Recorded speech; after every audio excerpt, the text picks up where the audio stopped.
गोकुळ दूध संघाच्या वतीनं दूध उत्पादकांना दुग्ध व्यवसायातील विविध तज्ज्ञांचे मान्यवरांचे किफायतशीर दुग्ध व्यवसायासाठी मार्गदर्शन मिळावे, यशस्वी दूध उत्पादकांच्या यशोगाथा, किफायतशीर दूध व्यवसायातील नवनवीन प्रयोग, गोकुळ श्री विजेत्यांबरोबरचे संवाद इत्यादी माहिती दूध उत्पादकांना मिळावी यासाठी संघाच्या ताराबाई पार्क कार्यालयात गोकुळ कट्टा हा स्टुडिओ उभारण्यात आलाय। आज आमदार सतेज पाटील, गोकुळचे चेअरमन अरुण डोंगळे आणि जिल्हा परिषदेचे माजी अध्यक्ष राहुल पी.एन. पाटील यांच्या हस्ते गोकुळ कट्टाचं उद्घाटन करण्यात आलं।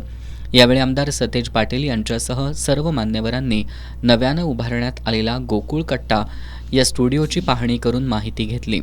यावेळी गोकुळचे ज्येष्ठ संचालक विश्वासराव पाटील, अभिजित तायशेटे, शशिकांत पाटील सुयेकर, किसन चौगुले, रणजितसिंह पाटील, नंदकुमार ढेंगे, करणसिंह गायकवाड, बाबासाहेब चौगले, बाळासाहेब खाडे, एस.आर. पाटील, प्रकाश पाटील, अमरसिंह पाटील, युवराज पाटील, मुरलीधर जाधव, चेतन नरके, कार्यकारी संचालक योगेश गोडबोले यांच्यासह सर्व संचालक आणि गोकुळचे अधिकारी कर्मचारी उपस्थित होते।